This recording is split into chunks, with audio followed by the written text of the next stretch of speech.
नमस्कार दर्शकों, आज की हमारी कहानी का नाम है स्वर्ग और नरक।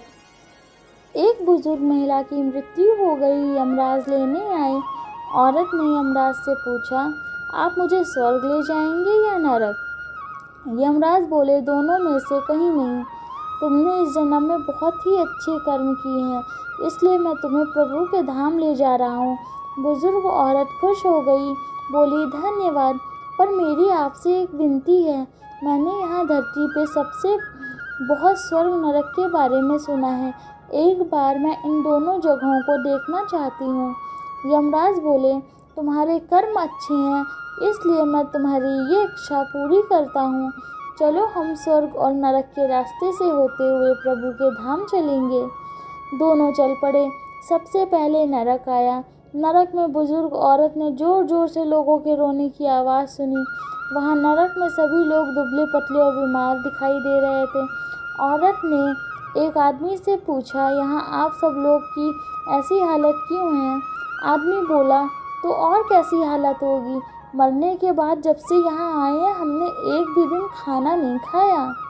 बुजुर्ग औरत की नज़र एक विशाल पतीले पर पड़ी, जो कि लोगों के कद से करीब 300 फुट ऊंचा होगा। उस पतीले के ऊपर एक विशाल चम्मच लटका हुआ था। उसमें से बहुत ही शानदार खुशबू आ रही थी। बुजुर्ग औरत ने उस आदमी से पूछा, इस पतीले में क्या है? आदमी मायूस होकर बोला, ये पतीला बहुत ही स्वादिष्ट खीर से है, हर समय भरा रहता है। बुजुर्ग औरत ने हैरानी से पूछा, इसमें खीर है? तो आप लोग पेट भर के ये खीर खाते क्यों नहीं हैं? भूख से क्यों तड़प रहे हैं? आदमी रो रो कर बोलने लगा, कैसे खाएं? यह पतीला 200 फीट ऊंचा है, हम में से कोई उस तक नहीं पहुंच पाता। बुजुर्ग औरत को उन पर तरस आ गया। सोचने लगी, बेचारे खीर का पतीला होते हुए भी भूख से बेहाल हैं। शायद ईश्वर ने इन्हें यही दंड दिया होगा। यमराज बुजुर्ग औरत से बोले, चलो हमें देर हो रही है। दोनों चल पड़े। कुछ दूर चलने पर स्वर्ग आया। वहाँ पर बुजुर्ग औरत को सबकी हंसने खिलखिलाने की आवाज़ सुनाई दी।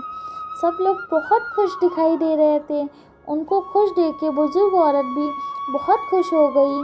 पर वहाँ बुजुर्ग औरत की नज़र वैसे ही 200 फीट पतीले पर पड़ी जैसा नरक में था।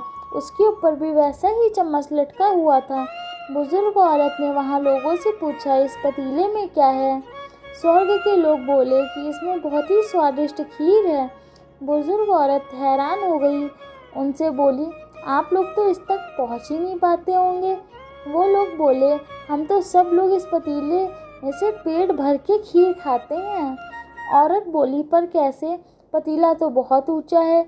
लोग बोले, तो क्या हो गया? पतीला ऊंचा है तो यहाँ पर कितने सारे पेड़ हैं। ईश्वर ने ये पेड़ पौधे, नदी, झरने हम मनुष्यों के उपयोग के लिए तो बनाई हैं। हमने इन पेड़ों की लकड़ी ली, उसको काटा, फिर लकड़ियों के टुकड़ों को जोड़ जोड़ कर विशाल सीढ़ी का निर्माण किया। उस लकड़ी की सीढ़ी के सहारे हम पतीले तक पहुँचते हैं और सब मिलकर खीर का आनंद लेते हैं। बुजुर्ग औरत यमराज की तरफ देखने लगी। यमराज मुस्काए, बोले, ईश्वर ने स्वर्ग और नरक मनुष्यों के हाथों में ही सौंप रखा है। चाहे तो अपने लिए नरक बना ले, चाहे तो अपने लिए स्वर्ग। ईश्वर ने सबको एक समान हालातों में डाला है। धन्यवाद। आशा करती हूँ आज की हमारी कहानी आपको पसंद आई हो। अगर आपको पसंद आई है तो वीडियो को लाइक करें, कमेंट करें, शेयर करें और चैनल को सब्सक्राइब करें।